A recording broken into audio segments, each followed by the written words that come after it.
Vamos a abrir nuestras Biblias en Filipenses capítulo 1, por favor, en esta ocasión. Y es interesante, no voy a hablar de toda la sección que va del verso 12 al 30 porque vamos a estar el resto de la mañana acá. Honestamente hay mucho para decir en esta porción bíblica. Pero voy a leer, no recomiendo que esa sea la manera de mirar la Biblia. Porque en realidad voy a leer la mitad. Pero después en casa ustedes pueden leer todo el pasaje y en realidad pueden leer toda la carta, no vendría mal que la lean, ¿no? Yo sé que ya la han leído muchas veces, pero sigan leyéndola, porque Dios habla a través de su palabra. Pablo en el verso 12 comienza diciendo, es el autor o el escritor, digamos, de esta carta: quiero que sepáis, hermanos, que las cosas que me han sucedido han redundado más bien para el progreso del Evangelio, de tal manera que mis prisiones se han hecho patentes en Cristo en todo el pretorio y a todos los demás. Y la mayoría de los hermanos, cobrando ánimo en el Señor con mis prisiones, se atreven mucho más a hablar la palabra sin temor. Algunos, a la verdad, predican a Cristo por envidia y contienda, pero otros de buena voluntad. Los unos anuncian a Cristo por contención, no sinceramente, pensando en añadir aflicción a mis prisiones. Pero los otros por amor, sabiendo que estoy puesto para la defensa del Evangelio. Pues qué, que no obstante, de todas maneras, o por pretexto o por verdad, Cristo es anunciado, y en esto me gozo y me gozaré aún. Porque sé que por vuestra oración y la suministración del Espíritu de Jesucristo, esto resultará en mi liberación, conforme a mi anhelo y esperanza de que en nada seré avergonzado. Antes bien, con toda confianza, como siempre, ahora también será magnificado Cristo en mi cuerpo, o por vida o por muerte. Porque para mí el vivir es Cristo y el morir es ganancia. Padre, gracias por tu palabra y te rogamos ahora que la inspires, que la apliques a nuestros corazones de tal manera que podamos animarnos y salir de este lugar de vuelta a la sociedad como obreros tuyos y para la gloria tuya. Te lo pedimos en el nombre de Cristo Jesús. Amén. Este es un pasaje, toda la carta es un caso serio, ¿no? Pablo es un fuera de serie realmente en cuanto a la vida cristiana. Ahora, cuando digo un fuera de serie, a ver si me hago entender, no quiere decir que fue Superman, porque a veces, ya creo que lo he dicho en otras ocasiones, que cuando le hablamos a la gente y decimos, mire a este señor, Pablo, Pedro, Juan, y tantos hombres, podemos ir a los profetas, grandes hombres del Antiguo Testamento, y la gente a veces me ha dicho, bueno, pero usted está hablando de Pablo, mire qué personaje. Pero, a ver, Pablo fue un hombre de carne y hueso y con todos los problemas que tenemos nosotros. Quizás más peores problemas que nosotros. Y este es uno de ellos, la prisión. Entonces, cuando hablo de un gran hombre, hago referencia a su consagración a Cristo, que es la fórmula, es el secreto del éxito en la vida de este señor. Muchos en la actualidad, y quiero que tomen nota de esto,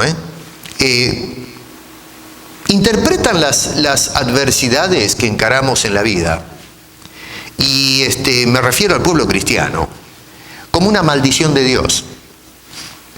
Se incrementa cada vez más el mensaje de púlpito donde se le hace creer a las personas que si nos están yendo mal las cosas en la vida diaria es porque algo no está bien con Dios. Es decir, algo no con Dios en el sentido como sujeto, sino algo en nuestra relación con Dios. Hay algún pecado escondido, hay alguna falla, algo que está fuera de tono, y entonces lo que necesitamos es hacer una reflexión de nuestra conducta para poder arreglar las cosas con Dios, y entonces Dios va a cerrar los grifos de esos problemas o adversidades y chao, se terminó el asunto. Así que es una especie de vara mágica que se nos ofrece en la predicación de hoy, con la cual nos tocamos y con eso se acaban todos nuestros problemas. O sea que se interpretan las adversidades como un abandono deliberado por parte de Dios a nuestras personas. Incluso cuando miramos a pastores, maestros, en algunas partes del mundo perseguidos por una sociedad hostil que no está dispuesta a aceptar la predicación de estos hombres, concluimos que el Evangelio está sufriendo un traspié. Que ahora estamos en problemas, porque al acallarse esos pastores, y bueno, sonamos, el Evangelio quedó fraguado, no se va a hacer conocer la palabra de Dios, y desgraciadamente entonces lo que estamos haciendo es dando un paso atrás. Y esta manera de pensar lo que hace es perder de vista completamente la actividad soberana de Dios en medio de la hostilidad del mundo. Miren, déjenme decirles una cosa, si nosotros los jueves estamos acá haciendo un estudio acerca de la historia de la iglesia, y lo que hemos podido sacar hasta ahora es el hecho de que jamás la iglesia tuvo un momento de respiro. Siempre los cristianos fueron perseguidos. Esto no es nada nuevo. Y cuidado, persecuciones que fueron tremendas. Y sin embargo, notamos como de toda forma el Dios de la historia, el Dios del universo, el Dios todopoderoso, no detuvo su marcha en cuanto a la predicación del Evangelio, sino que por el contrario, ese mensaje bendito de salvación y esperanza y se hizo resonar a través de los rincones del tiempo. Pero estas palabras de Pablo es interesante porque nos cambian de perspectiva en cuanto a la vida se refiere. Por cierto, el título de la predicación le puse perspectiva o perspectivas en plural de la vida. Y nos muestra todo este episodio que tenemos acá delante nuestro, que a pesar de todo lo que los hombres hagan o intenten hacer, jamás podrán frustrar, escúchame bien, jamás podrán frustrar los planes y propósitos de Dios en esta historia. A veces cuando se habla de la posible aparición del anticristo, este caudillo, este heraldo del mal que va a aparecer en la historia, algunos tiemblan. Cuando se hablan de los demonios, las puertas del Averno abriéndose y regando todo este mundo, y por cierto que la sociedad está hoy día llena de maldad, los cristianos tiemblan, diciendo sonamos, se nos viene todo abajo. Cuando en realidad lo que nos muestra la Escritura es un cuadro completamente diferente. Cierto, sí que el mal anda pululando por el mundo, pero Dios nunca perdió el control de la historia. Nunca perdió el control de su iglesia. Nunca pierde el control Dios de tu vida en medio de las circunstancias adversas. Dios no perdió el control de Pablo. Dios no perdió el control de la situación en Roma, que es donde probablemente estaba preso Pablo. Él está escribiendo a los hermanos de Filipo porque había una gran preocupación por la salud y estabilidad de Pablo. Pero sin embargo, este hombre lo que nos está mostrando en esta carta es que Dios está en control, a pesar de todas las situaciones que estaba pasando en este momento. O sea que Dios es el que va a hacer que el Evangelio se siga predicando, no obstante las hostilidades por parte del mundo y de la sociedad. O sea que el éxito de la obra no depende de nosotros, sino que depende enteramente del poder y voluntad soberana de Dios en un mundo impenitente. Así que Pedro, cuando lo vemos en un calabozo ahora, porque el contexto es lo que nos está mostrando, que Pablo está preso, es porque Dios está en control de la cosa. Uno podría pensar que las autoridades romanas fueron las que agarraron a Pablo, le pusieron cadenas y lo tiraron adentro de un calabozo. Pero cuidado, no son los romanos los que tienen el control de Pablo. Dios es el que tiene el control de Pablo y tiene el control de los romanos también. Y eso es algo que tenemos que aprender nosotros a mirar, una perspectiva diferente de la vida, no la actitud que muchas veces se plantea en la actualidad.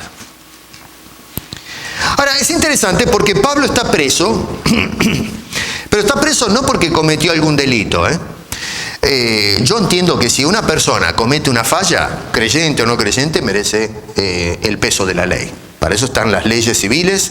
Entonces, si usted se hace el loco y lo agarran y lo meten adentro, y bueno, ahí no hay Dios que valga. Si usted no está violando las leyes estatales, bueno, le va a caer la justicia encima. Y si lo meten adentro, bueno, usted puede orar, no digo que no, pero se merece la cárcel. Pero en el caso de Pablo no hizo absolutamente nada que merezca el aprisionamiento de este caballero.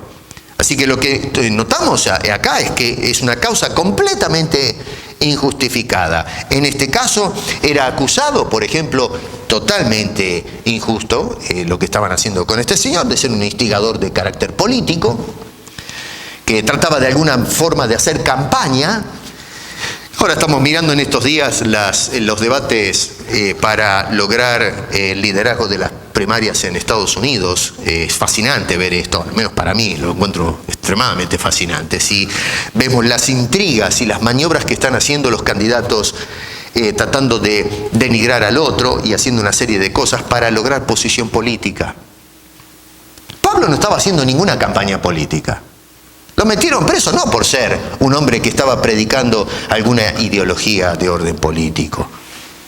Lo acusaban de ser un individuo que altera el orden público. Inclusive lo cascaron y por poco le quitan la vida al apóstol Pablo. En Éfeso se armó una trifulca bárbara con este señor.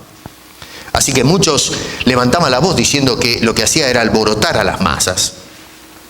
Un hombre que atenta contra las instituciones religiosas del momento. Los judíos trataban de sacarse a Pablo de todo de encima, así como trataron de hacerlo con la persona del Señor Jesucristo. Un hombre que había sido acusado de poner en peligro la estabilidad de Roma. Por eso es que está ahora preso en esa ciudad. Cuando nosotros miramos los registros bíblicos, sin embargo, no encontramos en un solo versículo que haya algo que justifique el aprisionamiento de Pablo. ¿Pero y por qué lo metieron preso entonces? A ver, ¿cómo se entiende esto? Si el hombre es un ciudadano romano que contaba con derechos que otros que no lo eran, no tenían, ¿cómo es posible que este hombre termina preso, quizás apelando a César en última instancia para ver que se haga justicia en su caso, pero meterlo preso y en cadenas por hacer qué cosa?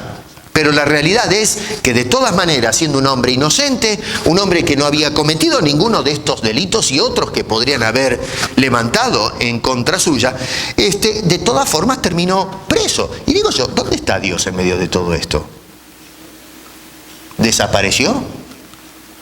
¿Agarra y permite que su heraldo termine encarcelado, en cadenas, en prisiones que no gozaban de las comodidades que tenemos ahora en los países primermundistas, acá en Canadá, en algunos países de Europa, algunos digo porque hay otros que son un desastre, en Estados Unidos, donde incluso los presos tienen café con leche a la mañana con medialunas y después jugo de naranja en el almuerzo, con televisor a color, aire acondicionado, calefacción en invierno, ropa lavada.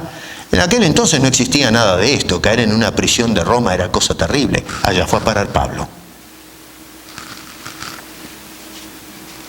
Este procedimiento siniestro por parte de individuos con influencia no es viejo, sucede en la actualidad también. Hay muchos pastores, maestros y creyentes que están pasando las 1001 por causa del Evangelio. ¿Y qué vamos a decir? ¿De que Dios se los sacó de encima? Incluso estoy seguro que muchos de ustedes están pasando por problemas, circunstancias adversas. Tal vez no por razón de predicar el Evangelio, pero por otras situaciones. La Biblia da margen para que podamos contemplar también la lucha constante que tiene el creyente en este mundo. Este no es nuestro lugar está en el otro mundo. Pero mientras estamos acá tenemos que pasar las mismas penurias que pasa cualquier otra persona hasta que el Señor nos llame a su presencia. Ahora, Pablo tenía todo el derecho legal de haber protestado contra el trato injusto que se le estaba propinando. La ley le daba ese derecho. Y lo que llama la atención es que si esto ya no es suficiente para amargarle la vida a este hombre, nos dice en el contexto, fíjense en los versos 15 y 16, que todavía había personas que veían mal al apóstol Pablo, les caía mal, no sé por qué. Acá podemos hacer un poco de especulación, pero me va a sacar del tema y el tiempo. En Roma parece que había personas que no les cuadraba el apóstol Pablo. Había divisiones en la iglesia de Roma, por cierto. Vayan y lean Romanos y ahí se van a dar cuenta de cómo es la situación de Roma. Y entonces Pablo era mal visto por personas que estaban dentro de la iglesia. Verso 16 dice que pensando añadir aflicción a mis prisiones, así es como actuaban algunos. La actitud de ellas era aumentar la amargura de Pablo, no la amargura emocional, sino las complicaciones que estaba teniendo este gran hombre de Dios. Y yo pienso que ya eso es el colmo, ¿no es cierto? Porque se puede entender que fuera de la iglesia las personas sean hostiles al Evangelio, pero que venga el problema de dentro de la iglesia de supuestos cristianos, ya eso es como para realmente amargarle la vida a una persona. Ahora, déjeme poner acá atención en algo. Muchos piensan que porque se habla de las iglesias, que las iglesias son un pedazo de cielo en la tierra. Y no me voy a sentar a juzgar iglesias ahora, pero esto nos muestra que la iglesia no es perfecta. En la iglesia hay gente buena, pero hay gente no tan buena también. Y la razón es porque es una institución abierta. Entonces entran las personas y ahí vamos a encontrar de todo. Sí me llama la atención las palabras de Jesús cuando dijo que la iglesia en definitiva es un hospital. Dijo, los que tienen necesidad de médico no son los sanos, sino los enfermos. Así que dentro de la iglesia son personas que vienen con mochilas de problemas y situaciones, especialmente lo que tiene que ver con el pecado. Así que vamos a encontrar de todo dentro de la iglesia. Es un error tremendo pensar de que la iglesia... Ojo, hay una diferencia entre el ideal y la realidad. El ideal es que la iglesia debe ser un lugar donde todo es perfecto, pero la realidad es que es una institución formada por hombres y mujeres redimidos por la gracia de Dios en Cristo, pero que vienen con sus problemas y con sus deficiencias. Así que en la iglesia también vamos a encontrar problemas, y esto es una evidencia de eso. Pablo dice que de dentro vienen individuos que están teniendo malas intenciones con el apóstol. Yo me pregunto, ¿cómo nos sentiríamos nosotros si estuviésemos en el lugar del apóstol Pablo? ¿Qué diría la predicación actual? ¿Qué dirían los creyentes en la actualidad si estuviesen en la misma situación del apóstol? Y es interesante porque estaríamos protestando y estaríamos pidiendo oración para que nos saquen de la carta, pero este hombre escribe esta epístola, que es una carta extraordinaria, para, en lugar de ventilar su frustración, lo que está haciendo es tratando de proyectar gozo y de animar a los lectores de la carta, en este caso los hermanos filipenses, y por extensión a todos nosotros que hoy todavía, después de 2000 años, seguimos pasando las 1001 por causa del Evangelio.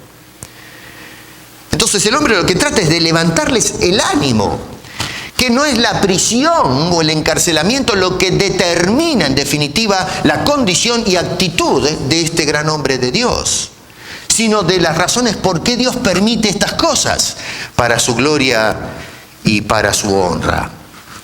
Por el contexto de la carta podemos ver que el aprisionamiento de Pablo generó una enorme preocupación en los hermanos de Filipo. Y hay dos razones para esta preocupación. Tenemos por un lado el hecho de que el amado apóstol de estos hermanos estaba preso. Y quién sabe lo que estará sufriendo nuestro amado apóstol en aquel lugar. Le estarán pegando, lo estarán atendiendo bien, comerá, tendrá frío. Estos hermanos sentían por su pastor, decían, ¿cómo la está pasando el apóstol Pablo? Así que esto generó una tremenda ansiedad en los hermanos de Filipos. De alguna manera Pablo se entera y es por eso que se sienta a escribir la carta para decirles, muchachos, no se preocupen. Y la segunda cosa que podemos notar por el contexto es el hecho de que el evangelio ahora estaba siendo truncado. Es decir, metieron preso al heraldo, al predicador, al gran apóstol. ¿Quién va a predicar ahora? ¿Cómo vamos a continuar llevando la obra adelante? ¿Quién va a escuchar? ¿Quién va a exponer las verdades del evangelio? Así que había dos áreas de tremenda preocupación para los hermanos filipenses. Entonces, lo notable es cómo la carta nos permite contemplar dos perspectivas diferentes acerca de la vida y las circunstancias. Una es una percepción fatalista de las circunstancias. El gran exponente, el gran predicador está preso, el apóstol Pablo, y esto se ve como un serio traspié para la causa. ¿Qué vamos a hacer ahora? Metieron a Pablo preso. Así que la primera reacción es una reacción fatalista. Es una derrota total. Se le ha asestado un golpe letal a la causa, porque este hombre entonces está preso. Y en un sentido, no solo el predicador, sino que entonces no es solo el apóstol Pablo el que está preso, pero han metido preso al evangelio mismo. Porque si Pablo no sale a predicar, ¿y ahora qué? Así que tenemos esta actitud por parte de estos hermanos de ver que el hombre está preso, pero no solamente el hombre, sino la predicación del evangelio también ha sido aprisionada. Es decir, que le dan un punto a favor a las autoridades romanas que, en fin, lo habían metido en la cárcel a este gran hombre. Ahora, esta perspectiva, déjenme decirles que es causa de haber perdido de vista completamente la soberanía de Dios. Cuando nosotros miramos hoy o asumimos estas posturas que estaban asumiendo los filipenses, de que cuando los pastores son perseguidos, y ojo, no estoy diciendo que debemos dejar que los pastores sufran, o los que, por ejemplo, en los países en el Medio Oriente y en algunas partes del mundo donde es muy dificultoso predicar el evangelio, o aquí en las grandes ciudades, no estoy diciendo que las personas debemos desear que sufran en el nombre de Cristo, pero cuando miramos estas cosas como un traspié es porque estamos perdiendo de vista a Dios y estamos poniendo la atención al poder que tienen los hombres para, a lo menos en pretensión, tratar de frustrar los propósitos soberanos de Dios. La segunda perspectiva, que es la de Pablo, a diferencia de la de estos hombres, es totalmente optimista, o podríamos decir una perspectiva triunfalista de la vida. Muchos de nosotros tenemos esta actitud derrotista, no Pablo. Pablo mira la situación y en la peor de las circunstancias, porque recuerden, está preso. Y preso en Roma, vuelvo a repetir, no era cómoda la prisión. Sin embargo, es una actitud completamente diferente a los que están afuera de la prisión. Es totalmente triunfalista. La prisión, dice el apóstol Pablo, fíjense ahí en su Biblia, versículo 12, resultó en todo lo contrario a lo que los filipenses pensaban y lo que los romanos intentaban hacer. Dice este hombre, las cosas que me han sucedido han redundado, la palabra griega es han llegado a ser, han redundado para bien. Ahora, a ver, Pablo, ¿cómo se entiende esto? ¿Cómo es esto? Tú estás preso, estás encadenado y estás diciendo que esta situación, en lugar de ser algo negativo, redundó para beneficio, redundó para bien, nos dice este hombre. ¿Cómo se come este asunto? A ver, ¿cómo se entiende la actitud del apóstol San Pablo? Pablo acá nos da por lo menos dos razones. En primer lugar, el impacto que tuvo sobre las fuerzas públicas, su aprisionamiento. Dice el verso 13, de tal manera que mis prisiones se han hecho patentes en Cristo en todo el pretorio. Tomen nota de eso.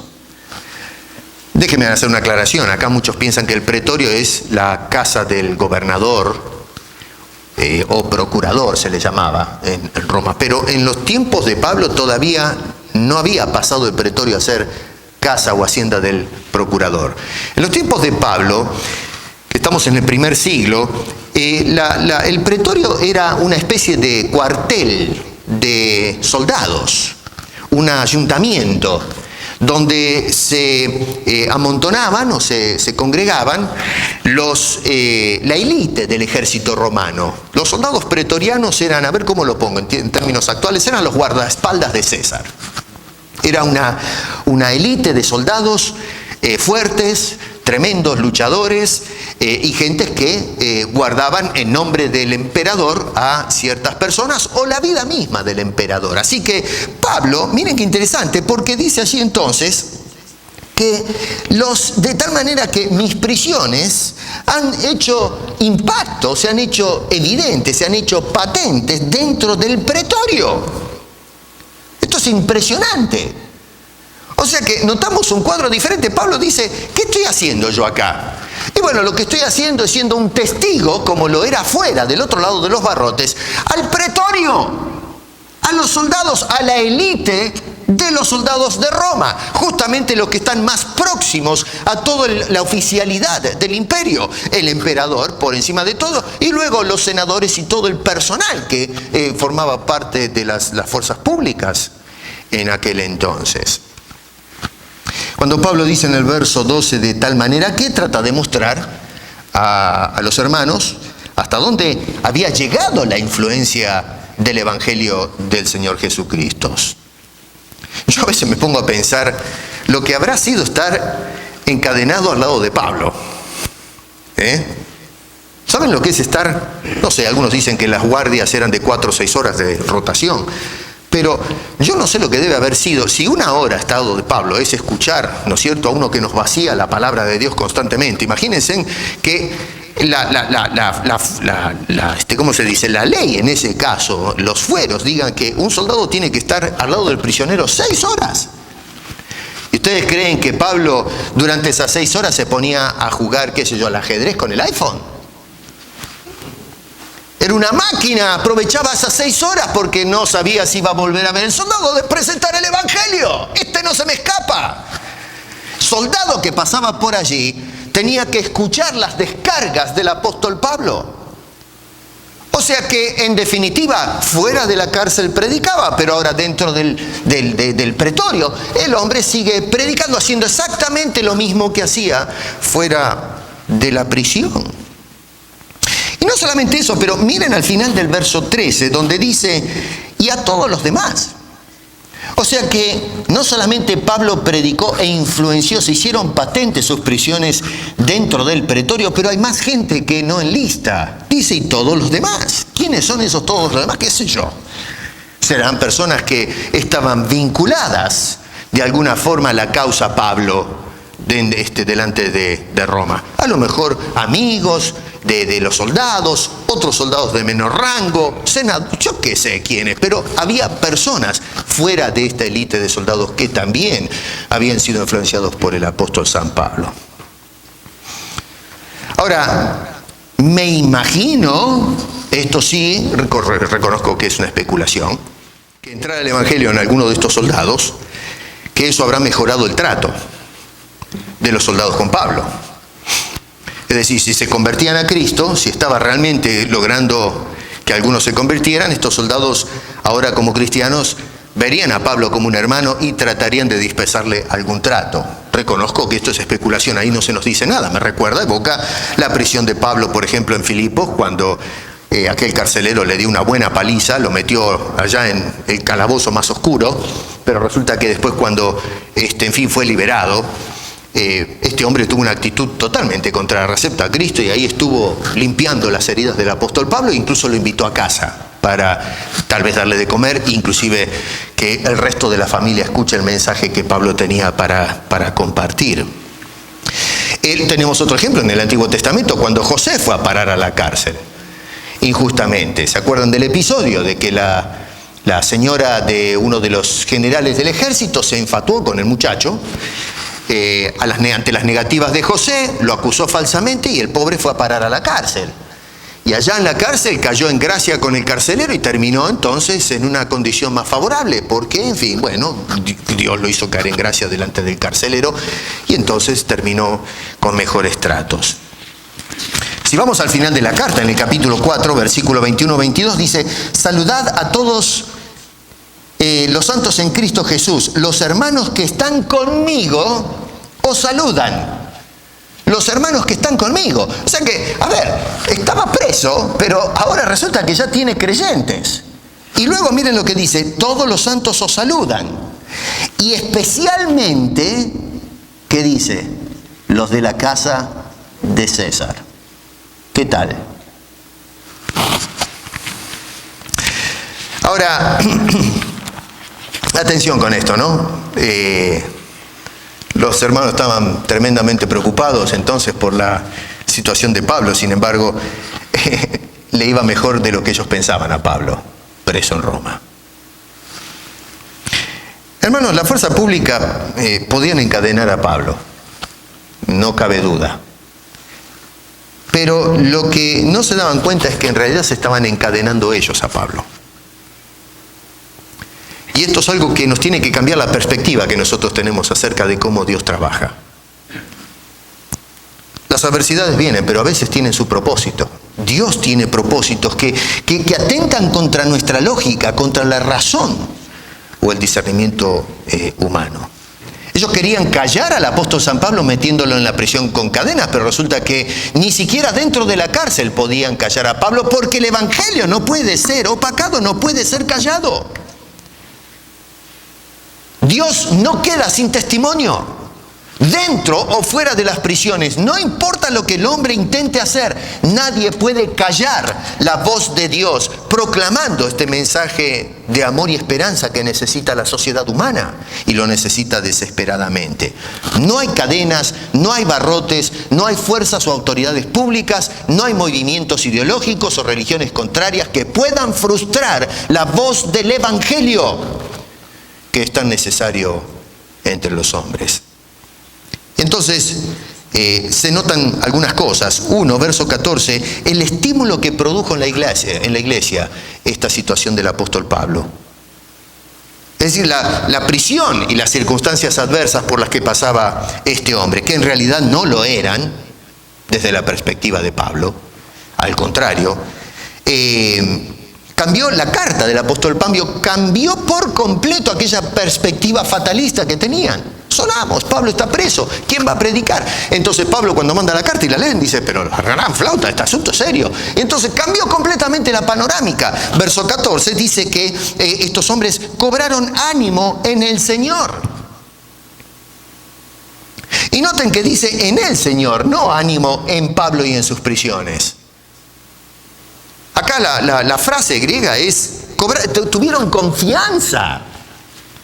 Lograron mayor confianza en el Señor. Dios está en control. Pero si está preso, pero miren que le está yendo fenomenal a este señor. Así que estos hermanos se animaron. Y la segunda cosa que nos dice allí es que se hicieron más osados. Dice este hombre que ahora se atreven mucho más a hablar la palabra sin temor. Antes hablaban, fíjense ustedes, con mucho cuidado, con sigilo, ponían el ojo a quién se acercaban, por las dudas de que terminen igual que el apóstol Pablo en un calabozo. Pero ahora, ¿pero qué me importa? Ahora, pero mira lo que está haciendo Dios a través de Pablo. Yo me largo a donde sea y pase lo que pase. Y no los paraba nadie. Ahora los hermanos, en otras iglesias, porque acá está hablando de lo que otros hermanos estaban observando, probablemente en Roma, y ahora los filipenses se animaban más al ver la situación. Aunque, cuidado con esto, había en medio de estas personas algunos que, como siempre, no faltan los malintencionados, como dice los versículos 15 al 18. Lo que me llama poderosamente la atención de estos versículos acá es que Pablo en ningún momento trata de vindicarse a sí mismo delante de estos individuos. Pablo no busca defenderse. Simplemente expone que hay una situación y nada más. Notamos, por ejemplo, que Pablo no hace una crítica de la teología. Al contrario, la teología de ellos es correcta. En otras cartas notamos a Pablo hablando severamente contra algunos predicadores que se metían dentro de la iglesia y, predicaban herejías. Pero no dice eso de estas personas. Acá el problema de fondo de estos individuos no es un problema teológico, es un problema de praxis. Es un problema de mala práctica, no mala teología. Eran anéticos, tenían malas intenciones de Pablo, predicaban bien. Lo que predicaban era el Evangelio, pero desgraciadamente la actitud que tenían hacia el apóstol era una actitud negativa. A mí me hace pensar esto porque hoy día hay una guerra de púlpitos y de autores, seminarios. Nos estamos diciendo de todos los líderes de la iglesia. Y es una lástima. Por un lado hay que hacerlo, porque si tenemos charlatanes que están hablando disparates acerca de la Biblia, no se puede callar el pueblo de Dios. Algunos nos han dicho, pero ustedes no deben acusar. Jesús dijo que no hay que acusar a nadie. No, discúlpeme, Jesús nunca dijo eso. Jesús, cuando se trata de herejía, no nos podemos callar, no podemos darle al hereje, al tipo que habla disparates, de darle su tiempo para que diga las barbaridades que dicen, como se está viendo hoy en YouTube y en todos estos programas masivos de comunicación. Si nosotros no callamos, cometemos el pecado de silencio. Hay que levantar la voz contra lo que es herético, lo que no es bíblico, lo que se está haciendo mal. Porque de lo contrario, estos baluartes de la verdad vamos a ser llamados a la presencia de Dios a rendir cuentas. ¿Por qué no se habló cuando escuchábamos a la gente decir barbaridades al pueblo?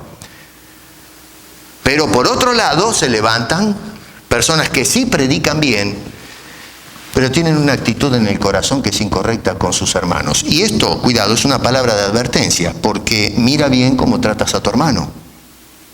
Puede ser que seas un creyente salvo, pero si tienes cosas con tu hermano, e inclusive estás actuando o estás diciendo cosas en contra de tu hermano, cuidado, porque eso es censurable. Esto que estaban haciendo estos hombres predicaban bien, lo que decían era correcto, pero la actitud que había en el corazón de ellos contra Pablo era totalmente desubicado. Ahora, Pablo, la frase que cierra todo este episodio la encuentran al final del verso 18, y esto es algo tremendo. Dice, Cristo es anunciado, sea lo que sea que por pretexto o lo que sea, pero a mí lo que yo veo, Pablo, preso, es que de todas maneras el Evangelio, la verdad de la salvación, está siendo anunciada. Y dice este hombre, en esto me gozo. Tomen nota, dice, me gozo. No está amargándose en la condición de preso.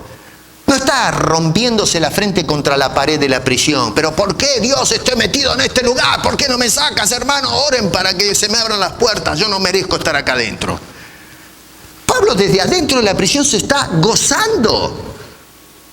Y no solamente eso, pero dice que, esto para mí es una perspectiva extraordinaria de la vida cristiana.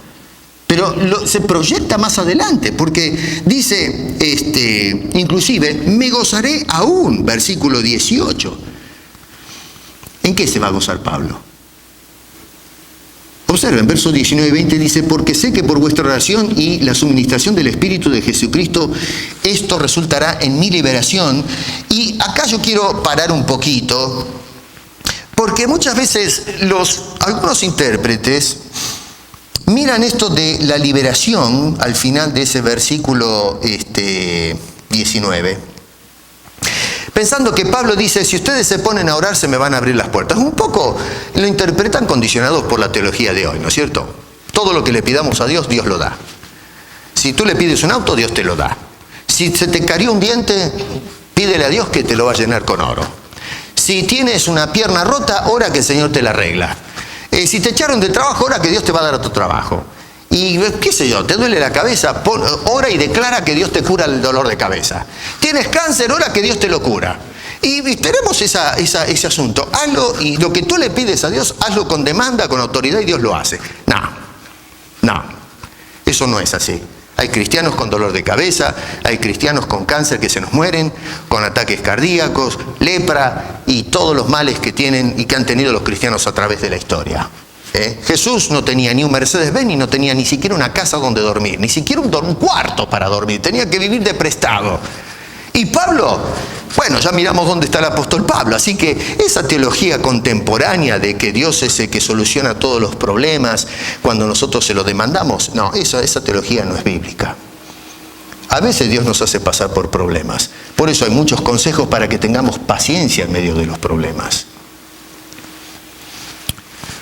Pablo, cuando habla acá de la liberación, no está hablando de ser liberado de la cárcel. Miren el contexto, porque Pablo sigue hablando en la carta. Dice, otra vez, miren, dice, porque sé que por vuestra oración y la suministración del Espíritu de Jesucristo, esto resultará en mi liberación. Escucha, conforme a mi anhelo y esperanza de que nada seré avergonzado, antes bien con toda confianza, como siempre, ahora también seré magnificado Cristo en mi cuerpo, o por vida o por muerte.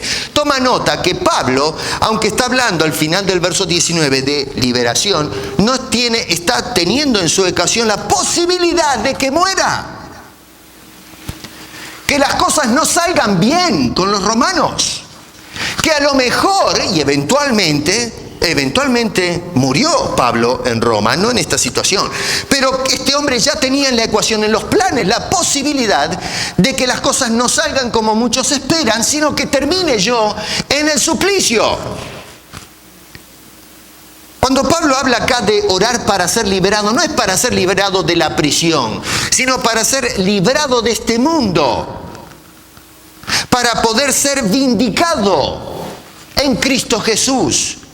Que aquellos que lo acusaban y lo metían preso y que decían, tenemos el poder sobre Pablo y la predicación, puedan ser avergonzados cuando Dios lo extraiga, si fuese por la muerte, de ese lugar y lo libre a la vida eterna. Por eso este hombre contempla y se goza en la posibilidad que aún Dios lo libre de todo esto y vaya a la presencia del Padre después de haber partido de este mundo. Si hoy día nosotros oramos, abre la prisión, en lugar de orar, aunque muera, Señor, tu nombre sea glorificado. Hoy pensamos en nosotros, no en la gloria de Dios. Quiero un auto, quiero sanidad, quiero estar libre, quiero hacer lo que me gusta. No hacer lo que Dios tiene planeado. A lo mejor dentro de una prisión y en cadenas.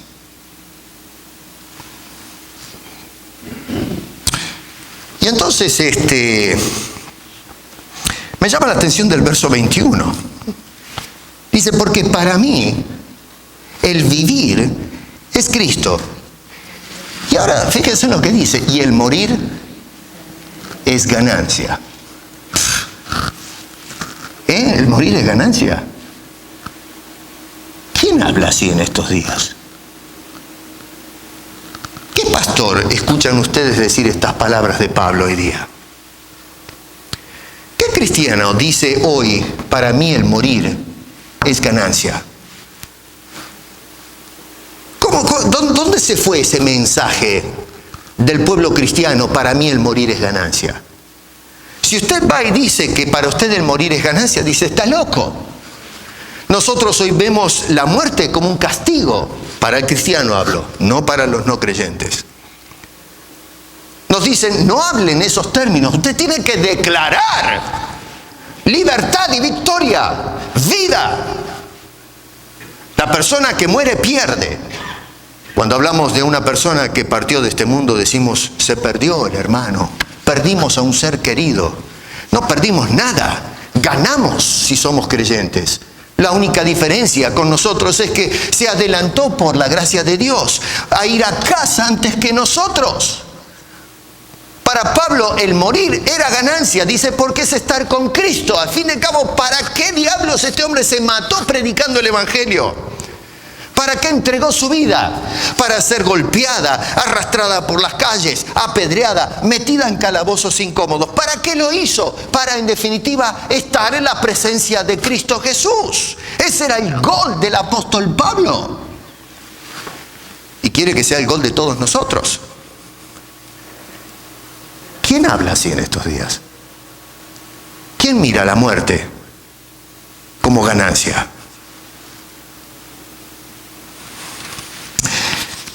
Yo una cosa, ¿cómo es? Y ya para terminar,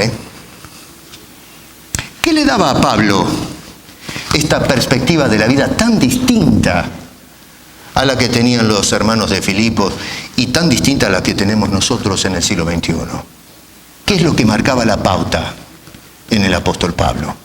Rápido, 4 cositas. 1, verso 13, la obra de Dios se hace patente en Cristo. Pablo tenía esto metido en la cabeza. La obra de Dios, preso, libre afuera, lo que sea, pero todo hace patente la obra de Dios, pero la hace patente en Cristo. La perspectiva de la obra de Dios se ve cuando nosotros estamos agarrados, amarrados a Cristo y en Cristo. Es cuando perdimos de vista a Cristo y no estamos en Cristo que no vemos la obra de Dios aún adentro de los calabozos. O en medio de las circunstancias, puede ser una cama tu calabozo, puede ser una enfermedad tu calabozo, yo no sé. Porque los problemas, vuelvo a decir, no es simplemente uno, es plural. 2, en verso 14, el creyente encuentra ánimo en el Señor, no en las circunstancias. Yo no cobro ánimo cuando abrieron la puerta del calabozo y ahora salgo caminando. Yo me animo dentro del calabozo porque el Señor me tiene allí por una razón. Y fíjense, es tremendo. ¿Quién iba a imaginar que Pablo, los romanos lo agarraron de los pelos, metieron adentro y dijeron, este lo tenemos? Y resulta que lo que estaban haciendo es un lío bárbaro, porque ahora ellos estaban recibiendo la luz. Incluso el emperador, que tenía que estar cercado, la casa de César, cercada de semejante ideología, estaba siendo afectada por el fermento o por esta predicación leudante de Pablo. Y tal es así que ahora dice, los saludan incluso los de la casa de César. Tremendo. 3, este hombre encuentra satisfacción en la predicación del Evangelio. Hoy la gente busca la satisfacción personal. Hoy me satisfago cuando Dios me dio el auto.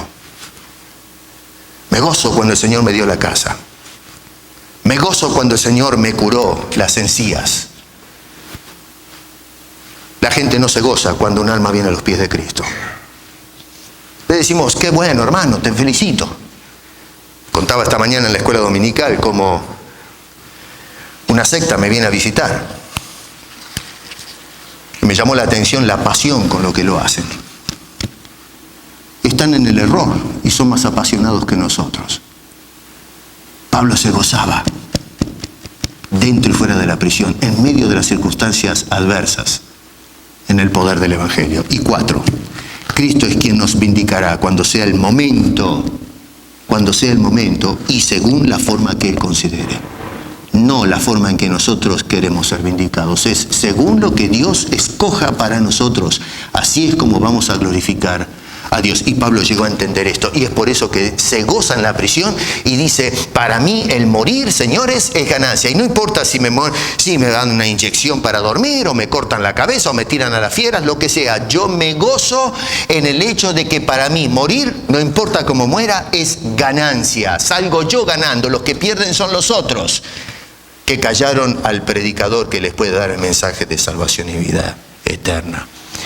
Uno de los versos más hermosos que tenemos en la Biblia y que ha sido de consuelo a millares de creyentes está en esta carta, Filipenses 4:13. Todo lo puedo en Cristo que me fortalece.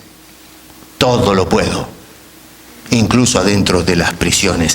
No dice que lo que lo fortalece son la liberación, la santidad u otros beneficios por el estilo. Dice, todo lo puedo en Cristo.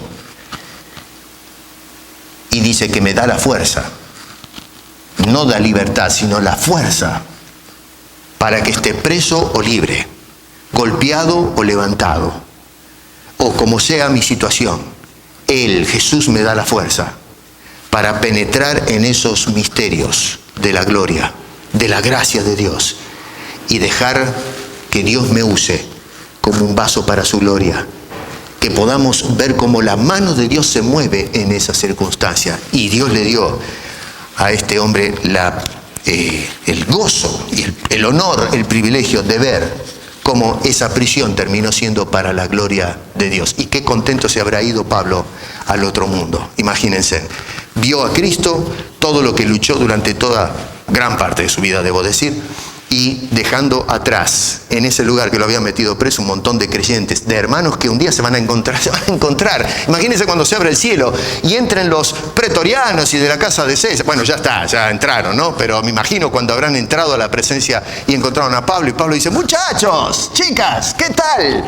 Y acá les presento al Señor que les prediqué, y estos contentos abrazándose. Yo no sé cómo es el asunto en el cielo, todavía no estuve ahí, pero cómo se recibirán. Va a ser un caso tremendo. ¿Qué perspectiva tienes de la vida?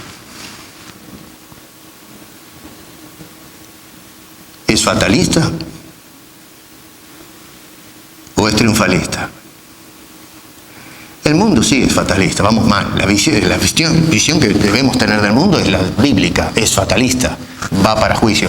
Pero nosotros los creyentes, en cuanto a las cosas de Dios, con Cristo somos más que vencedores, dijo Pablo en Romanos. Y sea que tengamos que vivir con dolor, con sufrimiento, con prisiones, con Cristo, tú y yo somos más que vencedores. Y Pablo nos dejó esa carta para animarnos en medio de las circunstancias adversas, que no perdamos el ánimo, que sigamos para adelante. Dios está en control, no los hombres. Quiera Dios que podamos gozarnos en compartir el Evangelio, aunque tengamos que hacerlo a costa de nuestras propias vidas. Padre Celestial, gracias por este gran hombre. Por encima de este hombre, que es simplemente un ejemplo para nosotros, te damos gracias a ti, que eres el Dios de ese hombre. Tú eres el Dios que le trajiste convicción y una pasión contagiosa. Hoy, después de 2000 años, Señor, seguimos escuchando sus palabras a través de esta carta. Anímanos, por favor.